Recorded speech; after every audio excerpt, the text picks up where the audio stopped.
పెళ్లికాని ప్రసాదు పక్కింటి యవ్వారం. లవర్తో OYO రూంకు. Scene cut చేస్తే ఈమె పేరు హరిణి. బెంగళూరులోని కెంగేరి ప్రాపర్. దాసేగౌడతో కొన్నేళ్ల క్రితం వివాహమైంది. దంపతులిద్దరూ కెంగేరిలోనే ఉంటున్నారు. కొద్ది రోజుల క్రితం స్థానికంగా జాతర జరిగితే హరిణి అక్కడికి వెళ్ళింది. అక్కడే సాఫ్ట్వేర్ ఇంజనీర్ యశస్ పరిచయం అయ్యాడు. ఇద్దరు ఫోన్ నెంబర్లు ఇచ్చుకోవడాలు, కాలింగ్లు, చాటింగ్లతో స్నేహం కాస్త ప్రేమగా మారింది. అంతేకాదు, వివాహేతర సంబంధానికి దారితీసింది. హరిణి వ్యవహారంపై భర్త దాసేగౌడకు అనుమానం వచ్చింది.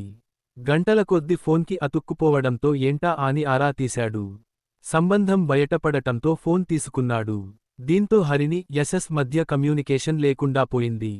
అయితే తన తప్పుని తెలుసుకుని భర్త దగ్గర కన్నీరు పెట్టుకుని క్షమించమని కోరింది. ఆమెను నమ్మి భర్త ఫోన్ ఇవ్వడంతో హరిణితో యశస్ కాంటాక్ట్ లోకి వచ్చాడు. మళ్లీ పాత కథ మొదలైంది. ఓ రోజు మాట్లాడాలని ఉందంటూ హరిణిని ఓయో హోటల్కి పిలిపించాడు యశస్. ఇద్దరూ కలిసి చాలాసేపు మాట్లాడుకున్నారు. తనతో ఉండాలని పట్టుబట్టాడు యశస్. అందుకు ఆమె అంగీకరించలేదు. ఎంత బతిమాలినా ఒప్పుకోకపోవడంతో ఆగ్రహంతో ఊగిపోయాడు యశస్. హరిణిని కత్తితో పొడిచాడు. తీవ్రగాయాలైన ఆమె స్పాట్లోనే చనిపోయింది. సమాచారం అందుకున్న పోలీసులు స్పాట్కు చేరుకుని వివరాలు సేకరించారు.